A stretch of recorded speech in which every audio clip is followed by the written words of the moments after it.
अस्सलाम वालेकुम रहमतुल्लाहि व बरकातुहू। मैं हूं आसिफ जट और आप देख रहे हैं वॉइस ऑफ झेलम। मुल्क पाकिस्तान का ये अलमिया है कि सरकारी सतह पर जो स्कूल होते हैं वहाँ पे बच्चों की तादाद कम और प्राइवेट सेक्टर्स के स्कूलों में तलबा व तलबात की तादाद ज़्यादा होती है। तालीम की इसी कमी को मद्देनज़र रखते हुए सरकारी सतह पर मुख्तलिफ शहरों के अंदर DPS का इनेकाद किया गया। DPS यानी डिस्ट्रिक्ट पब्लिक स्कूल।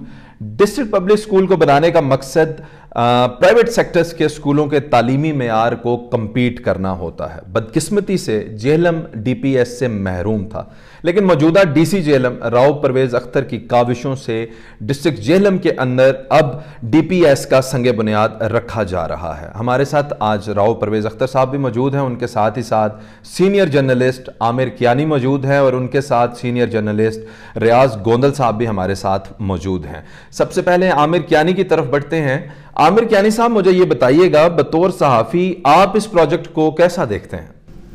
बिस्मिल्लाहिर्रहमानिर्रहीम, बहुत शुक्रिया। गुज़िश्ता रोज़ हमारी मुलाकात डिप्टी कमिश्नर राव परवेज़ अख्तर से हुई। मैं था, मेरे साथ सदर प्रेस क्लब चौधरी आबद साहब थे, रियाज गोंदल साहब थे, मिर्ज़ा कफ़ील बेग कैफ़ी साहब थे। तो उन्होंने हमें एक प्रोजेक्ट के बारे में मालूमात फ़राहम की।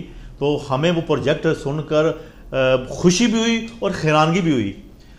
खुशी इस बात की कि वो ऐसा प्रोजेक्ट था कि जो आज तक झेलम की तारीख में ऐसा प्रोजेक्ट ना किसी ने सोचा और ना बना है। बात उन्होंने कहा कि वो एक प्रोजेक्ट शुरू करने जा रहे हैं फौजी फाउंडेशन के पास, DPS का, डिस्ट्रिक्ट पब्लिक स्कूल। 64 कनाल अराजी पे ये बनने जा रहा है स्कूल। और सबसे जो बड़ी और खुशी की बात यह है कि ये तमाम जो कम्प्लेक्स बनने जा रहा है एजुकेशन का, ये तमाम मुहैयर हजरात इसमें पार्टिसिपेट कर रहे हैं।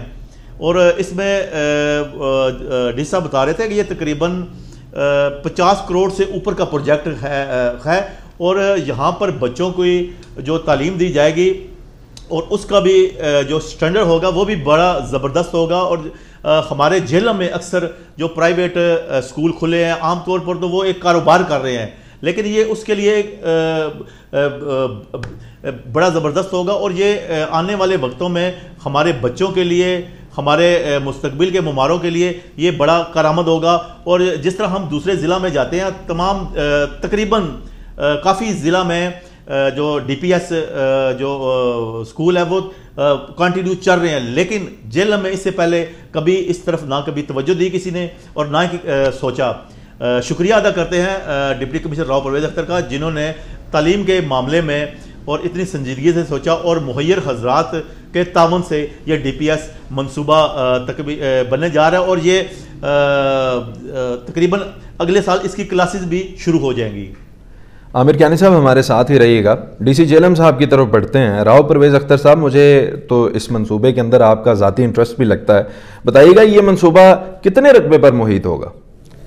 ये फौजी फाउंडेशन हॉस्पिटल के साथ बिल्कुल मुल्हिका 8 एकड़ रकबा हमने इसको अलाट किया है और इसमें 3 ब्लॉक्स होंगे, एक नर्सरी से लेकर प्राइमरी तक, दूसरा एलिमेंट्री और हाई ब्लॉक, और बॉयज़ और गर्ल्स के लिए अलग अलग होगा। एक्चुअली एजुकेशन इंस्टीट्यूशंस मेरी हमेशा से कमज़ोरी रहे हैं, ये मेरा सबसे फेवरेट है। और जब मैंने यहाँ पे आके देखा कि यहाँ पे पूरे पंजाब में DPS हैं जबकि झेलम में नहीं है, तो मुझे इसकी बड़ी शिद्दत से कमी महसूस हुई। रादर इस कॉस्ट पे यहाँ पे कुछ प्राइवेट इंस्टीट्यूशंस कुछ भी ना दे के बहुत बड़ा बिज़नेस भी कर रहे हैं, बहुत सारा लोगों के जेब से पैसा भी निकलवा रहे हैं। तो इस कमी को पूरा करने के लिए वो जनरेशन पैदा करने के लिए कि जो with some sort of character भी हो, उसके कुछ आइडियाज़ भी हो, कुछ विजन भी हो, इसके लिए मैंने इसको पहले दिन से सोचा था कि मैं इंशाल्लाह झेलम को DPS दे के जाऊँगा। तो इसमें फिर मेरे साथ मेरे कमिश्नर साहब और SMBR साहब भी, senior member board of revenue जो हमारे होते हैं, उन्होंने भी मेरी आवाज़ में आवाज़ मिलाई और इन सब की मेहरबानी से अब ज़मीन अलाट हो चुकी है और उस पे इनागुरल बोर्ड हम बना रहे हैं और इंशाल्लाह बहुत जल्द इसका इनागुरेशन किया जाएगा और इसकी टोटल कॉस्ट जो है वो 26 करोड़ रुपए है। और ये तमाम जो पैसे हैं वो फिलैंथ्रोपिक एक्टिविटी के ज़रिए कलेक्ट किए जाएंगे। इसमें सबसे बड़े हमारे जो कंट्रीब्यूटर हैं वो सिटी हाउसिंग वाले हैं, जिन्होंने एक पूरा ब्लॉक हमें 5 करोड़ का बना के देने का वादा किया है।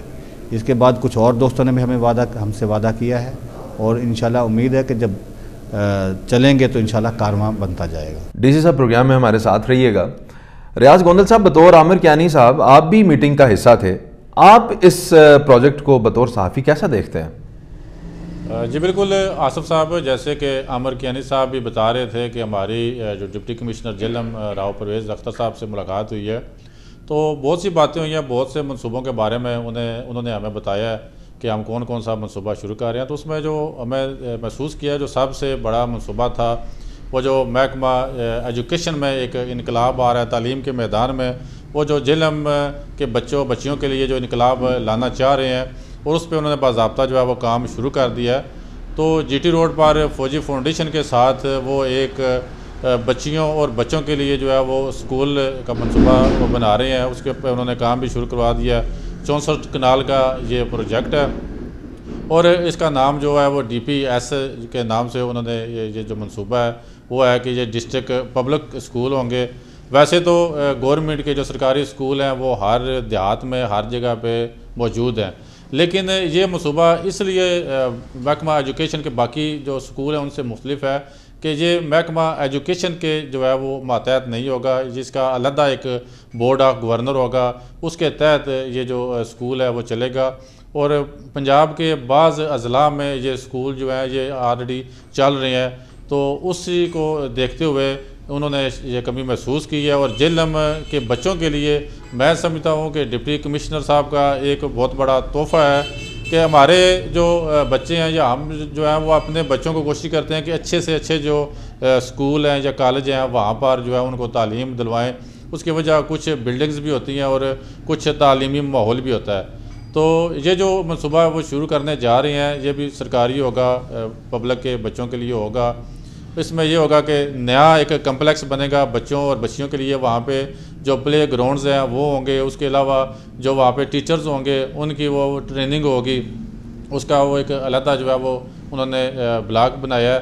तो इस पे उन्होंने काम जो है वो शुरू कर दिया है। और जिस तरह डिप्टी कमिश्नर साहब बता रहे थे कि इंशाअल्लाह जो आइंदा जो तालीमी साल शुरू होगा तो उसमें इस मंसूबे में जो है वो बच्चों को जो क्लासेस हैं बाज़ाब्ता वो शुरू हो जाएंगी और तकरीबन वो 26 करोड़ की लागत से ये जो मंसूबा है वो मुकम्मल होगा। और इसमें सबसे जो अहम बात है वो यही है कि इसमें सरकारी फ़ंड जो है वो नहीं लगेगा। जो ताजर लोग हैं, जो मुख्तलिफ़ कारोबारी लोग हैं, जो हमारे ओवरसीज़ हैं, क्योंकि जेलम में बहुत से जो ओवरसीज़र्स हैं, तो वो जो है वो इस मंसूबे में अपना हिस्सा डालेंगे और उनकी मदद से ये जो मंसूबा मुकम्मल होगा। तो मैं समझता हूँ कि तालीम के मैदान में एक बहुत बड़ा जो है वो इनकलाब आएगा जेलम के बच्चों के लिए।